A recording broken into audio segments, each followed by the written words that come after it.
28 Ιουνίου 1914, η αφορμή για το ξέσπασμα του Πρώτου Παγκοσμίου Πολέμου. Τον Ιούνιο του 1914, ο διάδοχος του Αυστριακού θρόνου, ο Φραγκίσκος Φερδινάνδος, πραγματοποιούσε επίσκεψη στο Σεράγεβο.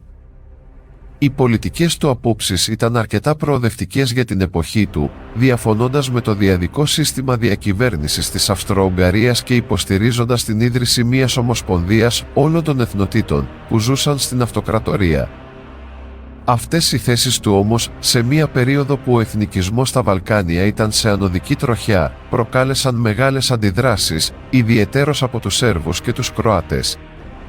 Το πρωί της 28ης Ιουνίου του 1914, μία πομπή 6 αυτοκινήτων ξεκίνησε από το ξενοδοχείο στο Σεράγεβο, που είχε καταλύσει ο Φραγκίσκος Φερδινάνδος μαζί με τη σύζυγό του. Το ζεύγος είχε επιβιβαστεί στο τρίτο αυτοκίνητο της πομπής.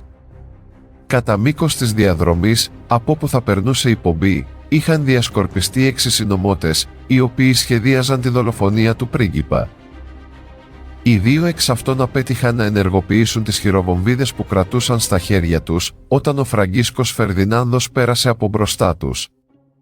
Ο τρίτος συνωμότης πέταξε τη χειροβομβίδα, αστοχώντας και ανατινάζοντας το τέταρτο κατά σειρά αυτοκίνητο της πομπής. Αμέσως η φρουρά έσπευσε να συλλάβει το συνωμότη, αλλά εκείνος πρόλαβε να καταπιεί μία κάψουλα με υδροκιάνιο και πήδηξε στο παρακείμενο ποτάμι ελπίζοντας να μην πιαστεί ζωντανός. Όμως, το δηλητήριο ήταν λιγμένο, προκαλώντας μόνο τον έμετο στον δράστη, ο οποίος συνελήφθη από το πλήθος. Ακολούθως, η πομπή συνέχισε την πορεία της, φτάνοντας στο Δημαρχείο. Τότε επικράτησε ασυνεννοησία και μία σειρά λαθών από τους υπεύθυνους ασφαλείας και τους διοργανωτές της επίσκεψης του πριγκιπικού ζεύγου στο Σεράγεβο. Μεταξύ των πιο σημαντικών λαθών ήταν ότι δεν χαράχτηκε νέα διαδρομή για τη διαφυγή των επισήμων και δεν αξιοποιήθηκε η στρατιωτική φρουρά με τη δικαιολογία ότι αυτή δεν έφερε την επίσημη ενδυμασία της. Συνάμα, ο Φραγκίσκος Φερδινάνδος επέμενε να επισκεφθεί τους τραυματίες στο νοσοκομείο, παρά τις προτροπές των συμβούλων του να παραμείνει σε ένα προστατευμένο μέρος. Ένα ακόμα δείγμα της ασυνεννοησίας των ηθινόντων ήταν η άγνοια του οδηγού του Φραγκίσκου Φερδινάνδου της διαδρομής που θα έπρεπε να ακολουθήσει μετά από τη στάση στο Δημαρχείο. Έτσι λοιπόν, όταν η πομπή ξεκίνησε και πάλι, σε μία διασταύρωση τα 2 προπορευόμενα οχήματα έστριψαν δεξιά σε έναν παράδρομο, ενώ το τρίτο αυτοκίνητο του Αρχιδούκα συνέχισε ευθεία. Όταν ο οδηγός αντιλήφθηκε το λάθος του, φρέναρε και προσπάθησε να κάνει έναν ελιγμό για να ακολουθήσει την πομπή. Ακριβώς στο σημείο αυτό του ελιγμού βρισκόταν τυχαία ο τέταρτος συνωμότης, ο Σερβοβόσνιος Γκαβρίλο Πριντσίπ. Τότε αυτός βρήκε την ευκαιρία και πυροβόλησε από πολύ κοντινή απόσταση το πριγκιπικό ζεύγος. Η πρώτη σφαίρα πέτυχε την κεντρική αρτηρία του Αρχιδούκα που μεταφέρει το αίμα από την καρδιά στον εγκέφαλο. Η δεύτερη σφαίρα πέτυχε τη σύζυγό του, τη δούκισσα Σοφία, στην κοιλιακή χώρα. Ο θάνατός της ήταν ακαριαίος και αμέσως αυτή σωριάστηκε πάνω στα πόδια του Φραγκίσκου Φερδινάνδου. Ο Αρχιδούκας ξεψύχησε λίγες στιγμές αργότερα. Οι τελευταίες του λέξεις, έχοντας τη Σοφία στα πόδια του ήταν «Σοφία μην πεθάνεις, ζήσε για τα παιδιά μας, δεν είναι τίποτα». Η ώρα έδειχνε 11:30 το πρωί. Τότε ξεκινούσε η πιο σκοτεινή περίοδος του 20ου αιώνα. Ο Πριντσίπ συνελήφθη αμέσως μετά από το συμβάν. Στη δίκη του, ισχυρίστηκε ότι δεν ήθελε να σκοτώσει τη δούκισσα, αλλά τον κυβερνήτη που βρισκόταν επίσης μέσα στο ίδιο όχημα. Από το ίδιο κιόλας βράδυ, ξέσπασαν αντισερβικά επεισόδια στο Σεράγεβο, που σύντομα επεκτάθηκαν σε όλη τη Βοσνία και την Κροατία.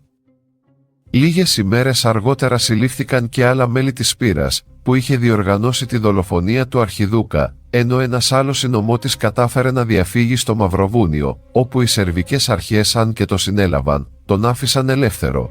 Ο 20χρονος φυσικός αυτουργός της δολοφονίας Πριντσίπ καταδικάστηκε σε 20 χρόνια φυλάκισης, αλλά πέθανε κατά το 4ο έτος της φυλάκισης του λόγω υποσιτισμού και έχοντας ασθενήσει από φυματίωση.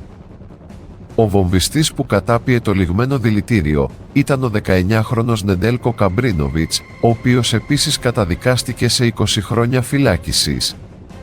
Ωστόσο, και αυτός πέθανε 2 χρόνια αργότερα, προσβεβλημένος από φυματίωση. Ο Καμπρίνοβιτς διατηρούσε αλληλογραφία με τα παιδιά του αρχιδούκα ζητώντας του συγχώρεση, τα οποία και το συγχώρεσαν πλήρως.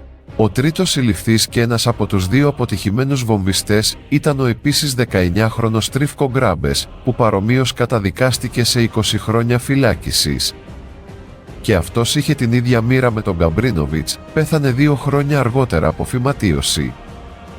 Όλοι οι παραπάνω δεν τιμωρήθηκαν με την ποινή του θανάτου, διότι σύμφωνα με την νομοθεσία της εποχής ήταν ανήλικοι, οπότε τους επιβλήθηκε η μέγιστη ποινή κάθυρξης. Ένας ακόμα συλληφθής ήταν ο 17χρονος Βάσο Τσουμπρίλοβιτς, ο οποίος είχε μεσολαβήσει για την προμήθεια των όπλων των δραστών. Ο Τσουμπρίλοβιτς καταδικάστηκε σε 16 έτη φυλάκισης. Μεταπολεμικά διετέλεσε υπουργός και πέθανε το 1990 σε ηλικία 93 ετών.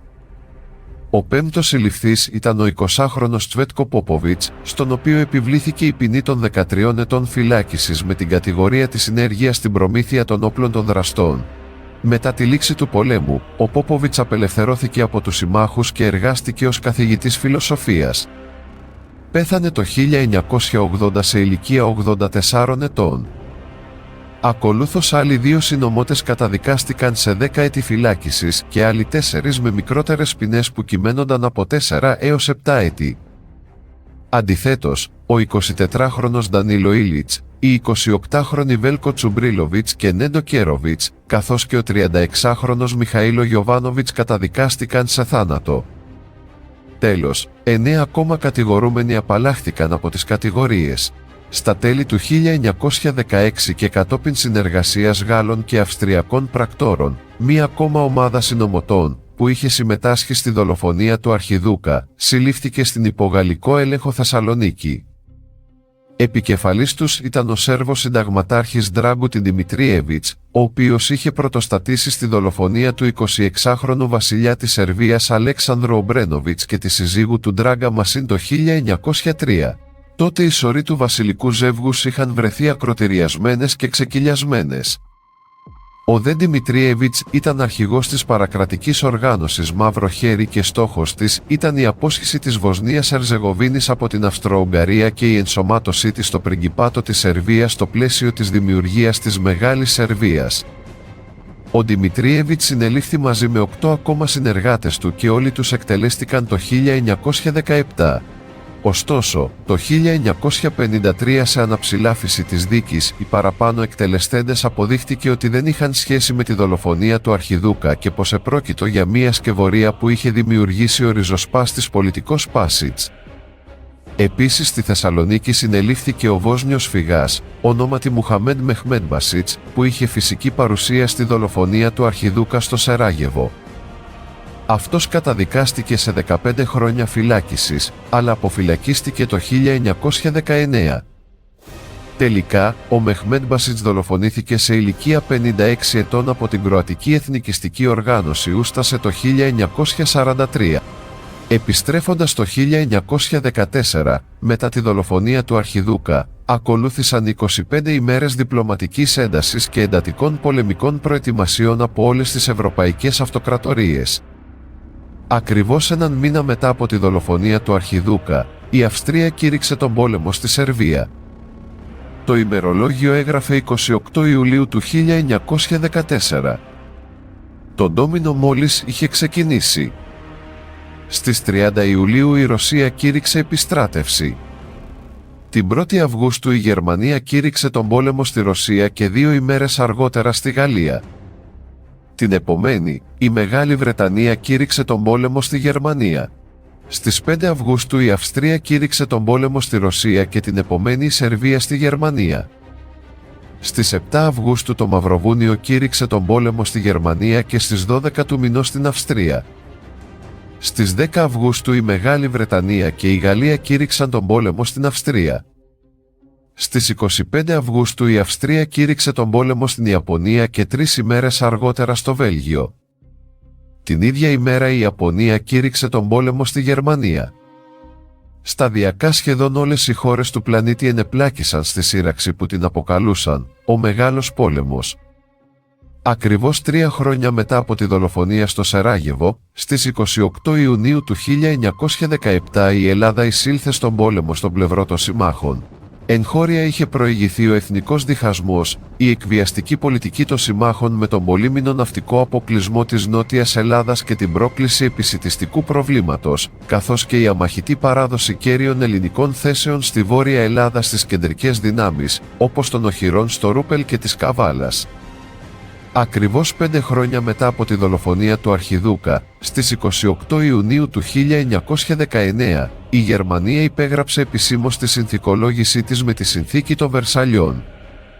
Μετά από 5 χρόνια πολέμου, διαλύθηκαν 4 αυτοκρατορίες, η Αυστρο-Ουγγρική, η Γερμανική, η Ρωσική και η Οθωμανική, ενώ τα θύματα ξεπέρασαν τα 18,5 εκατομμύρια νεκρούς. Στις Βερσαλίες, αν και έληξε ο μεγάλος ή αλλιώς ο Πρώτος Παγκόσμιος Πόλεμος, συνάμα δημιουργήθηκαν οι προϋποθέσεις για το ξέσπασμα του Δεύτερου Παγκόσμιου Πόλεμου 20 χρόνια αργότερα.